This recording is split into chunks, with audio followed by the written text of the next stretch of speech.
राम राम।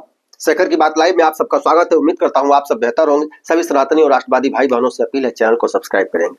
दोस्तों, देश के मुख्य न्यायाधीश जस्टिस डी.वाई. चंद्रचूड़ 11 नवंबर को रिटायर होने जा रहे हैं। यानी कि 11 नवंबर को हमारे देश को नया चीफ जस्टिस मिल जाएंगे।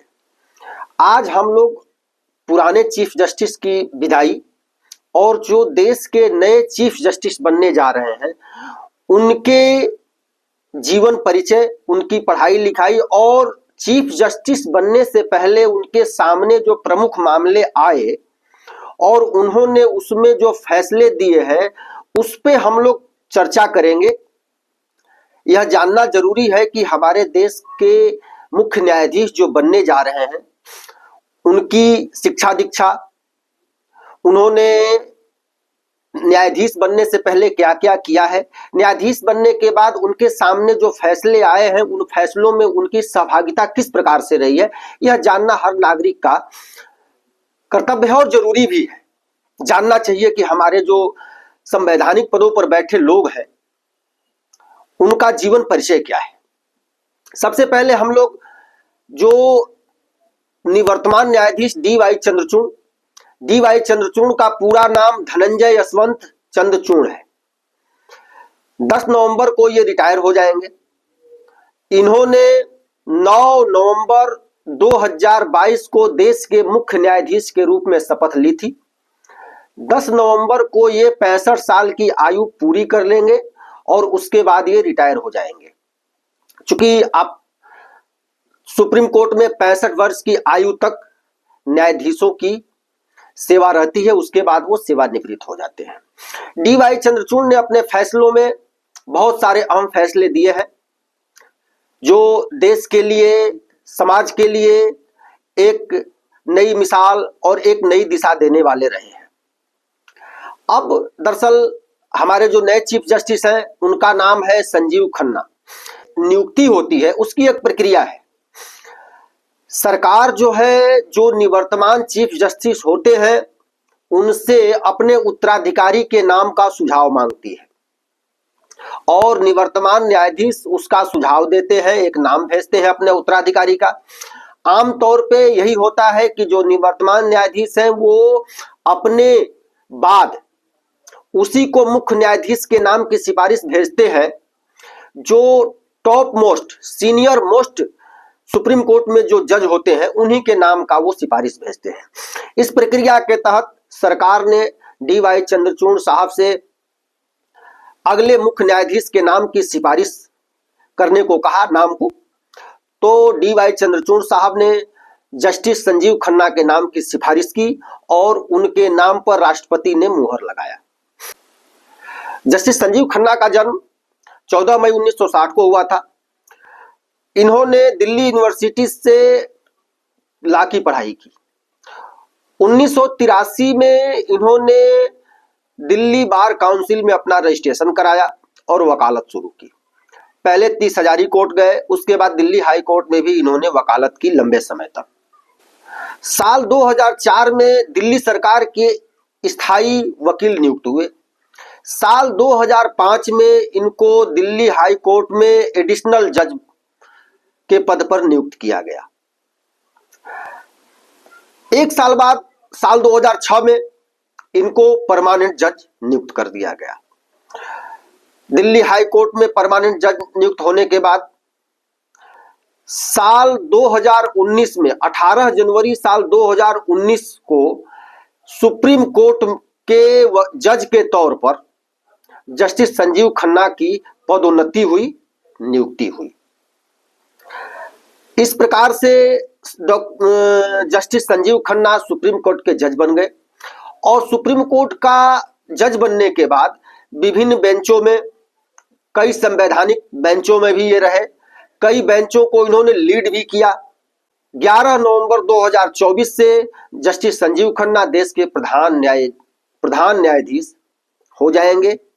देश के 91 प्रधान न्यायाधीश होंगे जस्टिस संजीव खन्ना। अब हम लोग जस्टिस संजीव खन्ना के जो प्रमुख केस रहे हैं उनके जो प्रमुख फैसले रहे हैं उनमें से कुछ फैसलों पर नजर डालेंगे। दरअसल जस्टिस संजीव खन्ना, जैसा कि मैंने बताया कि कई सारे बेंचों को लीड किया है इन्होंने, कई सारे संवैधानिक बेंचों में भी ये रहे हैं अन्य न्यायाधीशों के साथ। चूंकि संवैधानिक बेंच में 5 न्यायाधीश, 7 न्यायाधीश, 9 न्यायाधीश होते हैं, तो उन बेंचों में भी ये रहे हैं। सबसे पहला जो आर्टिकल 370 पर जब केंद्र सरकार ने जम्मू एंड कश्मीर से आर्टिकल 370 हटा दिया, तो उसका जो मामला था वो सुप्रीम कोर्ट पहुंचा। सुप्रीम कोर्ट जब पहुंचा तो 5 जजों की संवैधानिक पीठ को यह मामला गया। उस पीठ में जस्टिस संजीव खन्ना भी एक न्यायमूर्ति थे। साल 2023 में इस पर फैसला आया था। उस फैसले में धारा 370 को जो निरस्त किया गया था उसे जायज ठहराया गया, और उस जायज ठहराने में जो सहमति थी, सहमति के पक्ष में जस्टिस खन्ना का फैसला आया था। दूसरा जो जस्टिस खन्ना का फैसला है वह इलेक्टोरल बॉन्ड पर है, जो कि केंद्र सरकार, नरेंद्र मोदी सरकार बनने के बाद चुनावी चंदों के लिए इलेक्टोरल बॉन्ड की जो व्यवस्था की थी, उसे जस्टिस संजीव खन्ना की बेंच ने असंवैधानिक घोषित किया था। चूंकि आप सबको मालूम है कि एसोसिएशन फॉर डेमोक्रेटिक रिफॉर्म्स यानी एडीआर बनाम भारतीय चुनाव आयोग का जो मामला था, उसका कहना था, एडीआर का कहना था कि वीवीपैट की 100% वेरिफिकेशन यानी 100% वीवीपैट को मिलाया जाए। जो ईवीएम मशीन में वोट पड़ते हैं और जो वीवीपैट है उसका 100% मिलान किया जाए। इस पर सुनवाई करते हुए इस मामले को जस्टिस खन्ना ने निरस्त कर दिया था, खारिज कर दिया था। कहा था कि यह संभव नहीं है और यह उचित भी नहीं है। इस प्रकार से वीवीपैट पर जस्टिस खन्ना का यह फैसला हमेशा याद रखा जाएगा। केजरीवाल को लोकसभा चुनाव के बीच में जमानत देने का जो मामला था, उसे जमानत भी जस्टिस संजीव खन्ना ने ही दिया था केजरीवाल को। यह फैसला भी उन्हीं के बेंच ने किया था। एक मामला बड़ी ही दिलचस्प जस्टिस संजीव खन्ना के सामने गया था। 2024 में समलैंगिक विवाह को लेकर के एक मामला जस्टिस खन्ना के सामने गया था, जिसमें 52 रिव्यू पिटीशंस पर सुनवाई करनी थी और हो रही थी। जस्टिस खन्ना का जब नाम उसमें आया उस बेंच में, तो जस्टिस खन्ना ने खुद को समलैंगिक विवाह के मामले पर सुनवाई करने का जो मामला था, उस मामले से खुद को अलग कर लिया। कहा कि मैं इस मामले में नहीं जाना चाहता, इसकी सुनवाई में मैं नहीं रहना चाहता। इस प्रकार से जस्टिस संजीव खन्ना के ये कुछ प्रमुख फैसले रहे हैं। जो चीफ जस्टिस के तौर पर जस्टिस संजीव खन्ना जब नियुक्त होंगे तो इनका कार्यकाल तो वैसे बहुत ही छोटा रहेगा, 6 महीने का है। 13 मई 2025 को यह सेवानिवृत्त हो जाएंगे, यानी कि 65 साल के उम्र के हो जाएंगे, और 65 साल की उम्र पूरी होते ही न्यायाधीशों की सेवानिवृत्ति हो जाती है। मगर अब देखना है कि इन 6 महीनों में जस्टिस खन्ना किन बड़े फैसलों को, किन बड़े मुद्दों को सुलझाते हैं, कौन से बड़े फैसले देते हैं, यह देखने का विषय होगा। हम लोग आशा रखते हैं कि जस्टिस खन्ना देश के सर्वोच्च न्यायालय की विश्वसनीयता को गरिमा के साथ अक्षुण्ण रखेंगे, बनाए रखेंगे, ऐसा हम सभी देशवासियों को आशा और उम्मीद है।